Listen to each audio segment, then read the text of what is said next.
السلام علیکم۔ کینتھرس پیشاب کی نالی سے خون آئے، جلن ہو کی مناسبت سے یہ اس کی پراپر دوا ہے۔ پیشاب میں رکاوٹ سے درد پیدا ہو، قطرہ قطرہ ہو، جب ایسا مریض ہمارے پاس آتا ہے تو کینتھرس 30 ہم دیتے ہیں تو اس کو آرام آتا ہے۔ اگر پیشاب سے خون آئے اور جلن نہ ہو تو تھوجا 30 اس کی دوا ہوتی ہے۔ اگر پیشاب سے پیلا مواد آئے جسے ہم پس کہتے ہیں تو اس کی مناسبت سے برکار 30 اس کی پراپر دوا ہوتی ہے۔ چونکہ پیشاب میں جو خرابی پیدا ہوتی ہے، پہلے خون آتا ہے پھر پس بنتی ہے، تو اس کی مناسبت سے کینتھرس اور مرکار جب میں نے دونوں کو ملایا تو مجھے بہت اچھے ریزلٹ ملے۔ تو جب سے میں کینتھرس اور مرکار کا کمبینیشن، جس کا میں نے نام یوری بیت رکھا ہے، استعمال کرا رہا ہوں، جس سے ریڈ سیل، پس سیل، البومن، لیکوسائٹس یہ پیشاب سے ختم کرتی ہیں۔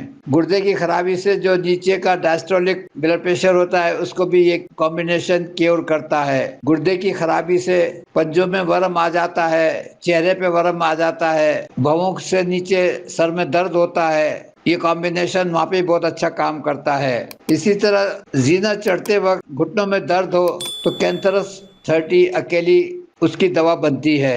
پیشاب کرتے وقت پوٹی آ جائے تو اس مناسبت سے بھی کینتھرس 30 اس کی دوا بنتی ہے۔ ڈائلیسس کے مریضوں کو یوریا اور کریٹینائن زیادہ تنگ کرتے ہیں۔ یوریا کی مناسبت سے نیٹامور 30 اور کریٹینائن کی مناسبت سے گریفائٹس 30 ان کی پراپر دوا ہے۔ اسی طریقے سے جن کے پلیٹلیٹس مینٹین نہیں ہو پا رہے اور تیزی سے گر رہے ہیں تو نیٹامور 200 رات کو بھی دیں اور صبح نہار منہ بھی دیں، اور دن میں بخار کی دوا دے دیں، ویٹرم البم بھی دے سکتے ہیں، اور وائرا بیت دے دیں جو 3 دواؤں کا کمبینیشن ہے، وہ بھی بخار کو بہت اچھی طریقے سے کور کرتا ہے۔ اس طریقے سے ڈینگی بخار کو وائرا بیت کور کر لیتا ہے، اور پلیٹلیٹس کو نیٹامور 200 میں بھی دے سکتے ہیں اور 30 میں بھی دے سکتے ہیں۔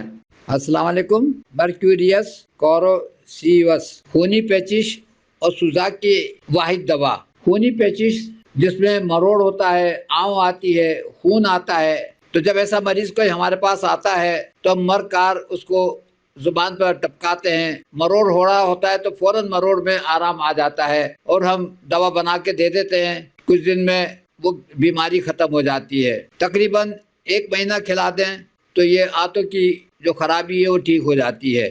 پیچش جس میں خون نہ ہو، سادی پیچش کی مناسبت سے جو دوا بنتی ہے وہ ہے آرسینک البم 30۔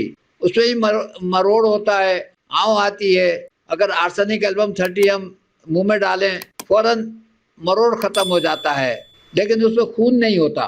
اسی طرح آنتوں میں جو زخم ہوتے ہیں اس کی بھی یہ پراپر دوا ہے، مرکار 30۔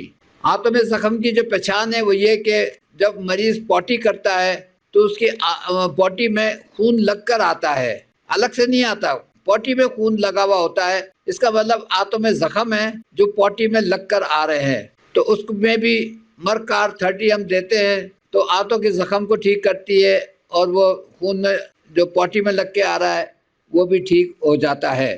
سوزاک کی مناسبت سے بھی یہ واحد دوا ہے۔ سوزاک کی تکلیف ہو، مریض جب آتا ہے تو ہم مرکار 30 دیتے ہیں تو اس کو فوراً سکون ملتا ہے، تو اس کی بھی مناسبت سے اس کی اچھی دوا ہے۔ حاملہ عورت کو 7ویں ماہ بچے کے بالوں کی وجہ سے جو سینے میں جلن پیدا ہوتی ہے اس کی دوا بھی کینتھرس 30 بنتی ہے۔ اسی طرح سر پر کھرن ہو، کنگھا کرتے ہوئے بال گریں، کینتھرس 30 دیں تو کھرن بھی بننا بند ہو جاتے ہیں اور بال گرنا بھی بند ہوتے ہیں۔ پھیپھڑوں میں پانی آئے، پیشاب میں رکاوٹ ہو تو ایسے کیسز میں بھی میں کینتھرس 30 دیتا ہوں۔ جو لوگ جل جاتے ہیں، جلنے کی وجہ سے جو جلنے کی جگہ جلن ہوتی ہے تو اس میں کینتھرس 30 سے کھلانے سے جلن میں آرام آتا ہے، اور جب زخم کو ٹھیک کرنے کے لحاظ سے کاسٹیکم 30 بہت اچھا کام کرتی ہے، اس کو زخم کو جلدی ٹھیک کرنے میں مدد کرتی ہے۔ کہتے ہیں کہ کینتھرس مدر ٹنکچر کے جلنے کی جگہ اگر لگاتے رہیں تو چھالا نہیں پڑتا۔ میں ایسا پریکٹیکل نہیں کر پایا کبھی۔ کار کی سلیکشن کی مناسبت سے جو ہمیں واضح علامات ملتی ہے خونی پیچش ہے، پیشاب میں البیومن، گردے میں ورم، پیشاب کا رک رک کے آنا، اس میں مجھے اس دوا سے اچھے رزلٹ ملتے تھے۔ اسی طرح مجھے کینتھرس سے پیشاب کی مسائل پہ اچھے رزلٹ ملتے تھے۔ جتنے میرے پاس مریض آتے تھے جو پیشاب کے مسئلے ہوتے تھے، یا تو میں کینتھرس دیتا تھا یا مرکار دیتا تھا۔ تقریباً 86 کی بات ہے کہ میں نے ان دونوں دواؤں کو کمبائن کیا تو دوا مجھے اور اچھی لگی۔ کینتھرس 30 اور مرکار 30 جو پیشاب میں ریڈ سیل، پس سیل، البیومن، لیکوسائٹس کو کور کر رہی ہے۔ لیکوسائٹس کی وجہ سے جسم پہ دانے نکل آتے ہیں کالے کالے، اس کو کور کر رہی ہے، خارش ختم ہو جاتی ہے جب لیکوسائٹس صاف ہو جاتے ہیں۔ اسی طریقے سے گردے کی خرابی سے پیروں پہ ورم آ جاتا ہے، یہ اس کو کور کر رہی ہے۔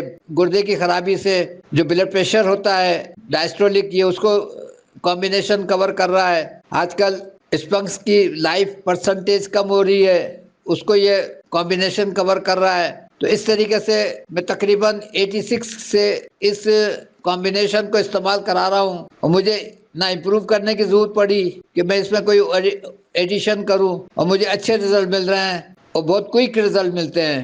امونیم کارب کی سلیکشن کی مناسبت سے جو واضح علامات ہمیں گائنی پرابلمس میں ملتی ہے، ماہواری کا بار بار ہونا، شدت کا درد ہونا، اسی طرح ایڑی کا درد جس میں گروتھ ہو، ہڈی کی گروتھ ہو، جن لوگوں کو ڈکار پھنسنے کی عادت ہو، دوسری دواؤں سے وقتی سکون تو مل سکتا ہے لیکن پرماننٹ کیور امونیم کارب سے ہی ملتا ہے۔ السلام علیکم۔ امونیم کارب عورتوں کی گائنی مسائل کے لحاظ سے، میرے لحاظ سے یہ نمبر 1 دوا ہے جو آج کل اچھے رزلٹ دے رہی ہے۔ کتابوں میں عورتوں کا مسائل کے لحاظ سے سیپیا میں بہت کچھ لکھا ہے، پلسٹیلا میں بھی لکھا ہے، سیمیسی فیوگا میں ہے، سبائنا میں ہے، اور اس طریقے سے کئی دواؤں میں ہے۔ لیکن جب ہم علامات کے مطابق دوا دیتے ہیں تو ہمیں وہ رزلٹ نہیں ملتے جو ہمیں اس دوا سے ملتے ہیں۔ جن عورتوں کو ماہواری کا درد اتنا شدید ہوتا ہے کہ پین کلر لینی پڑتی ہے، اس کے باوجود 1-2 دن اتنی نڈھال طبیعت رہتی ہے عورتوں کی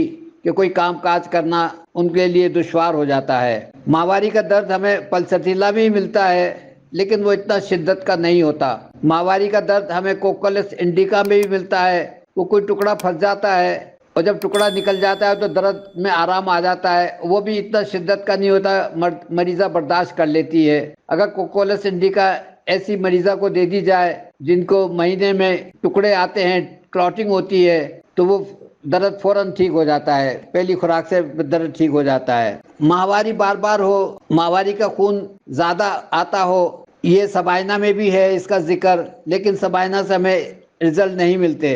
امونیم کارب 30 دیتے ہیں، وہ ماہواری کا جو بار بار آ رہی ہے وہ ٹھیک ہو جاتی ہے۔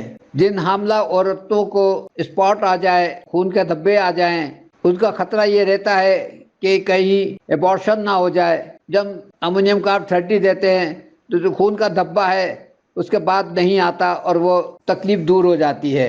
رحم میں اگر سٹس ہو جائیں، فیبرائڈس ہو جائیں، تو اس کی بھی یہ پراپر دوا ہے۔ امونیم کارب ہم 30 دیتے ہیں اور مریضہ کو تاکید کرتے ہیں کہ آپ 15-20 روز کے بعد اپنا الٹرا ساؤنڈ کرا لیں اور کمپیئر کر لیں کہ پہلے کتنی تھی اور اب کتنی، کیا پوزیشن ہے۔ اسی طرح اگر اس کا جو لیکوریا ہے، تیزابی ہوتا ہے، وہ کسی اور دوا سے ٹھیک نہیں ہوتا۔ عورتوں میں ایڑی کا درد زیادہ ہو رہا ہے، عموماً عورتوں کو ایڑی کا درد ہوتا ہے جب وہ صبح سو کے اٹھتی ہیں، ایسا لگتا ہے کہ ایڑی کے نیچے کوئی گروتھ ہو گئی ہے، ہڈی کی گروتھ ہو گئی ہے۔ ڈاکٹر لوگ اس کا آپریشن بتاتے ہیں کہ آپریشن کرائیں۔ جب ہم امونیم کارب 30 ایسی مریضہ کو دیتے ہیں، فوراً وہ درد میں بھی آرام آ جاتا ہے، اور کچھ دن دے دیتے ہیں تو گروتھ جو ہوئی تھی وہ ختم ہو جاتی ہے، ہڈی گھل جاتی ہے۔ یہی ایڑی کا درد ایڑی کے بیک سائڈ پہ بھی ہوتا ہے، پیچھے کی طرف، وہاں پہ گروتھ ہو جاتی ہے، باقاعدہ ابھری ہوئی نظر آتی ہے، اور جب امونیم کارب دیتے ہیں تو درد بھی رک جاتا ہے اور وہ ہڈی ختم ہو جاتی ہے، ایڑی نارمل ہو جاتی ہے۔ معدے کی مناسبت سے تیزابیت کی بھی یہ نمبر 1 دوا ہے، پراپر تیزابیت کو کیور کرتی ہے۔ اس کی رطوبت اگر منہ میں آئے تو مریض مرچیں نہیں کھا پاتا، اس کو جلن محسوس ہوتی ہے مرچیں کھانے سے۔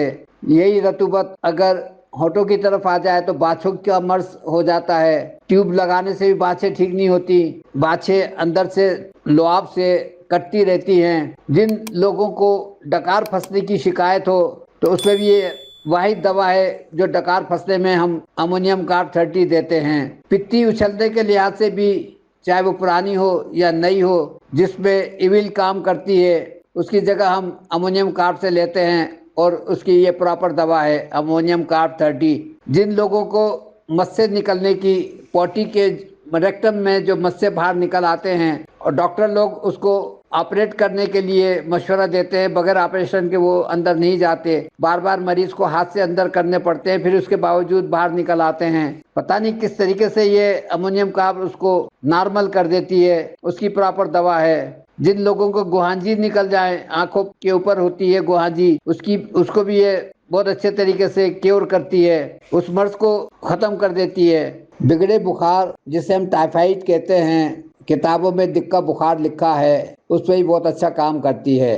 جن مریضوں کو شام کے وقت سردی یا جاڑا محسوس ہو، ماتھا گرم ہو، پیٹ ٹھنڈے ہوں، تو اس کی یہ پراپر دوا بنتی ہے۔ دوسری صورت میں بی کیو، کرولی، وائرابیت اگر کام نہ کرے تو اس کو بھی ہم ٹرائی کرتے ہیں، مریض کی زبان پہ قطرہ ڈالتے ہیں، اگر اسے سکون ملتا ہے اس دوا کے کھانے سے 2-3 منٹ میں پتہ چل جاتا ہے، تو پہلے نمبر پہ ہم یہ دوا سلیکٹ کرتے ہیں، دوسرے نمبر پہ یوریبیت، اور اس کا ضرورت کے مطابق نسخہ بناتے ہیں۔